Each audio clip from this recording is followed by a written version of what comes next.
നാടിനെ വിറപ്പിച്ച മഹാദുരന്തത്തിൻ്റെ നടുക്കുന്ന ഓർമ്മകൾക്ക് 7 വയസ്സ് തികയുന്നു. 2018 ഓഗസ്റ്റ് മാസത്തിലാണ് മഹാപ്രളയം നാടിനെ വിഴുങ്ങിയത്. ജീവനും ജീവനോപാധികളും നഷ്ടപ്പെട്ടവർ നിരവധി. കണ്ണീരോർമ്മയായി മഹാപ്രളയം.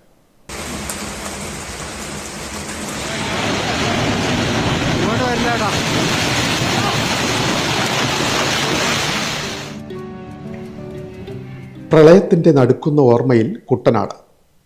സമഗ്ര വികസനങ്ങളുടെ പ്രഖ്യാപനങ്ങൾ ഇന്നും പാഴ്വാക്ക്. 2018 ഓഗസ്റ്റിൽ തെക്ക് പടിഞ്ഞാറൻ കാലവർഷം ശക്തമായതോടെ ഉയർന്ന അളവിൽ മഴ പെയ്തതിൻ്റെ ഫലമായി സംസ്ഥാനം പ്രളയ ദുരന്തത്തിൽ അകപ്പെട്ടു. ദുരന്തങ്ങൾ ഒഴിഞ്ഞു വർഷങ്ങൾ കഴിഞ്ഞിട്ടും കുട്ടനാട്ടുകാർ പഴയ നിലയിലേക്ക് മടങ്ങിയെത്തിയിട്ടില്ല.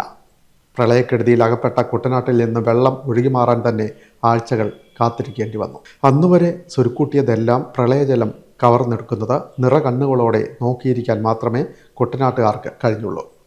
നോക്കി നിൽക്കെ ഭയാനകമായ വിധം വെള്ളം ഉയരുന്നത് കണ്ട കുട്ടനാട്ടുകാർ ജീവൻ രക്ഷിക്കാനായി പ്രയാണം ആരംഭിച്ചു. ദേശീയപാതയോരങ്ങൾ ഉൾപ്പെടെ തമ്പടിച്ച ദുരിതബാധിതർ ക്യാമ്പുകളിലെ അഭയാർത്ഥികളായി മാറി. ഒരു നേരത്തെ ആഹാരത്തിനും ഒരിറ്റു വെള്ളത്തിനും ക്യാമ്പുകളിൽ കാത്തുകെട്ടി കിടക്കുന്നവർ,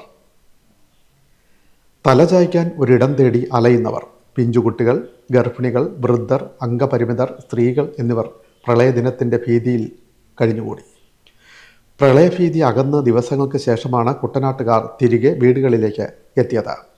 ഒട്ടുമിക്ക വീടുകളും പൂർണ്ണമായും ഭാഗികമായും തകർന്ന ഭയാനകമായ കാഴ്ച. ഓരോ കുടുംബത്തിനും അടിയന്തര ദുരിതാശ്വാസ സഹായമായി 10,000 രൂപ സർക്കാർ നൽകുകയും തകർച്ച നേരിട്ട വീടുകളുടെ പുനർനിർമ്മാണത്തിന് സഹായം നൽകുകയും ചെയ്തിരുന്നു. മുഖ്യമന്ത്രിയുടെ ദുരിതാശ്വാസ നിധിയിൽ സഹായ പ്രവാഹം എത്തിയതോടെ സമഗ്ര വികസന പദ്ധതികൾ പലതും ആസൂത്രണം ചെയ്തു. ലൈഫ് ഭവന നിർമ്മാണ പദ്ധതികൾ ഉൾപ്പെടെ മന്ത്രിസഭാ യോഗത്തിൽ പ്രഖ്യാപിച്ചു. കുട്ടനാട്ടിൽ പ്രത്യേക പാക്കേജുകളും പ്രഖ്യാപിച്ചിരുന്നു. 2 ജില്ലകളിൽ നിന്ന് ഒഴുകിയെത്തുന്ന വെള്ളം ഉൾക്കൊള്ളാൻ കഴിയാതെ ആഴ്ചകളോളം വെള്ളത്തിൽ മുങ്ങിക്കിടക്കുന്ന കുട്ടനാടിനെ പുനരുജ്ജീവിപ്പിക്കാൻ കൊണ്ടുവന്ന പദ്ധതികൾ പലതും നടക്കാതെ പോയി. 2018 പ്രളയം ദുരന്തം കഴിഞ്ഞിട്ടും തുടർച്ചയായുള്ള വർഷങ്ങളിലും കുട്ടനാട്ടിലെ ജനങ്ങൾ വെള്ളത്തിൽ നിന്ന് കരകയറാൻ പാടുപെടേണ്ടി വന്നു. കാലവർഷക്കെടുതിയിലെ ദുരിതത്തിന് ഇന്നും അറുതിയില്ലാതെ മുന്നോട്ടു പോവുകയാണ് കുട്ടനാട്.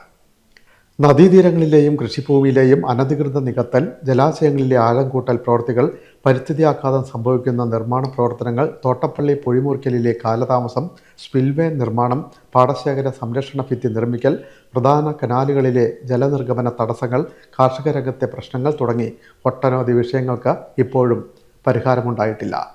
കുട്ടനാട്ടുകാരുടെ പരാതിക്കും പരിഭവങ്ങൾക്കും ശാശ്വത പരിഹാരം കാണാൻ കേന്ദ്ര സംസ്ഥാന സർക്കാരുകൾക്ക് ഇനിയും കഴിഞ്ഞിട്ടില്ല. 2 ദിവസം അടുപ്പിച്ച് മഴ പെയ്താൽ അരയോളം മുങ്ങുന്ന അവസ്ഥയാണ് ഇന്നും കുട്ടനാട്ടിലെ സാഹചര്യം. ഇക്കുറി കാലവർഷം ശക്തി പ്രാപിച്ചതിന് ശേഷം 4 തവണ കുട്ടനാട് വെള്ളത്തിൽ മുങ്ങിയിരുന്നു. 2 ദിവസമായി പെയ്യുന്ന ശക്തമായ മഴയിൽ വീണ്ടും മുങ്ങാനാണ് സാധ്യത. ഇതിനോടകം തന്നെ നിരവധി കുടുംബങ്ങൾ കുട്ടനാട്ടിൽ നിന്ന് പലായനം ചെയ്തിട്ടുണ്ട്. വെള്ളപ്പൊക്കക്കെടുതി അനുഭവിക്കുന്ന കുട്ടനാടിനെ പ്രത്യേക പാക്കേജിൽ ഉൾപ്പെടുത്തി സമഗ്ര വികസനം സാധ്യമാക്കണമെന്ന ആവശ്യമാണ് കുട്ടനാട്ടുകാർ എക്കാലത്തും മുന്നോട്ട് വയ്ക്കുന്നത്.